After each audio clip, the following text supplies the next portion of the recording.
or at least tried to, at the New York State Capitol in Albany. It says, along with other activists, he attempted to confront Homan over the detention of Mamdani Calil, which we covered here on this channel, right? Mamdani Calil, who was a former Columbia University student and pro-Palestinian activist. Video footage shows Mamdani shouting questions at Homan, such as, how many more New Yorkers will you detain? Do you believe in the First Amendment? While trying to push past state troopers who intervened to keep him at a distance. Mamdani later defended his actions on X, stating he wanted to challenge Homan on mass deportations and Calil's detention, which he called a blatant assault on the First Amendment.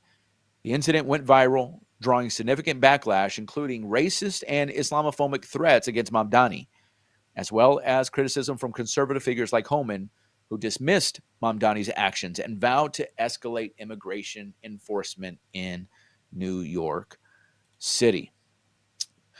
I mean, look, Matt, we were talking, we had a phone call recently, earlier today, talking about, trying to go after the views, right? Doing things to get the views and get the spotlight put on you, basically.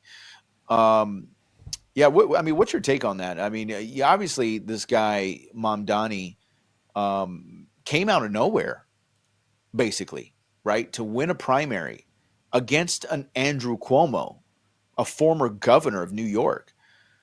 Like, what's your whole process, or what's your whole thought behind this? Well, we know that Mamdani, he went, it says that, I was reading posts earlier, and it was saying that he actually was campaigning to Trump supporters, which I find to be a little bit interesting. That is interesting.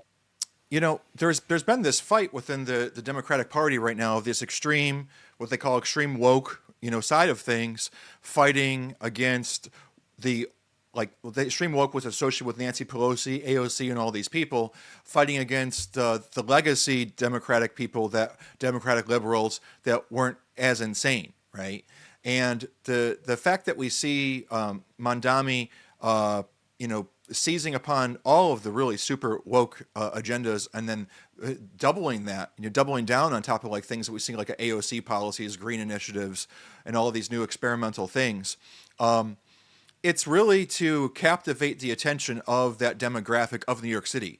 New York City, Los Angeles, this represents the super crazy, insane, woke side of the Democratic Party that's trying to, that has been in control and is the reason for, a reason perhaps for the loss of the presidential presidency and the Senate and the House.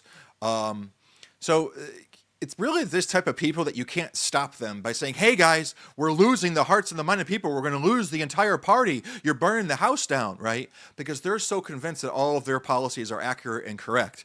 So they're not going to listen to the notes from old school Democrats such as the Young Turks, and Cenk. They're going to continue pressing forward. And what's the best environment to do that in? New York City, Los Angeles. And the thing is, we've got such problems all throughout the United States, economically speaking, divisiveness everywhere, that the freedom to compete and try some of these ideas are, perhaps good. But we know that over there on that extreme left-wing woke side, their ideas are absolutely insane. So even if they get one good idea, let's just say this grocery store thing and offsetting of the cost of rent and all that leads to, whatever domino effects. And now we see, 4 or 5 different grocery stores go out of business in New York City, what happens when you experiment in a city like that and now independent grocery stores, what are you going to have? Just bodegas? After Whole Foods backs out and, your local, I forgot the grocery stores over there. ShopRite. It's hard to the ShopRite. It's hard to undo that damage. You know what I mean? So, if you were Whole Foods or the other grocery store names, and you're a year and a half into this policy, and now, just like me, bro, over here I go to Aldi, I go to Trader Joe's, I go to Walmart, and I go to Publix. I shop at 4 different grocery stores. I refuse to pay 50 cents more for something. Sometimes I'm paying for my coffee $5 more, at Publix than I am for Walmart. Okay, so in New York City, with that policy, I am going to go to the government. I'll go over there. I'll get everything, from Yeah. there. So the problem is that some experimentation, results in devastating effects that take an extremely long time to reverse, And I think that the interesting part here, it says that Zoran Mamdani, the 33-year-old Democratic Socialist and presumptive Democrat nominee, for the New York City mayor and 2025 election, did indeed engage with Trump supporters as part of his campaign strategy during the Democratic primary. This approach was notable and widely reported as it reflected an unconventional tactic for progressive candidates in heavily Democratic city. And it says, after Donald Trump's victory in November 2024, Mamdani went to neighborhoods in Queens and the Bronx areas where some voters had supported Trump to understand their motivations. He conducted street interviews asking working class New Yorkers, some of whom were lifelong Democrats who voted for Trump in 2024, why they backed the Republican candidate and what issues mattered to them. These captions were captured in a viral video posted on social media, which garnered 2.7 million views. Concluding with, Mamdani's discussions with Trump supporters centered on the cost of living, which emerged as their primary concern. He learned that many felt disillusioned with the Democratic Party's inability to address economic struggles.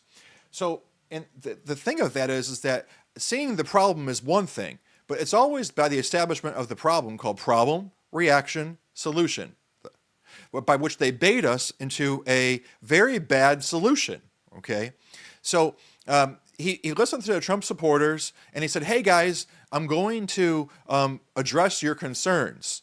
But then his solutions for them are communist and socialistic solutions that they always sound good in the beginning. All of this sounds great in the beginning, man. Utopia sounds wonderful. But it's after they've had their effect and time has set in that you see the results of them. So I doubt very much that any Trump supporter, was saying, hey, yeah, I do want you to nationalize the grocery stores. But I would say that something like during COVID, all the buses were free. All public transportation during COVID was free in New York City. It was quite cool, right? Now, that being said, we also are very disgruntled regarding the state of the New York City transportation system in New York. Okay, Trump famously talks about how if you compare it to any other nation, we're like a third world nation when you come into New York City, and it is quite disgusting as one of the oldest metros in the United States. And they're constantly raising our costs, and they're constantly running at this deficit. So the idea that the taxpayers are going to come in and pay that bill, it's already sort of backed by the idea that the subway system and the transportation system in New York is already being subsidized by the taxpayers. So perhaps I could see like a Trump supporter getting behind making the buses free, but perhaps making the subway system paid per se. We do see the Staten Island ferry being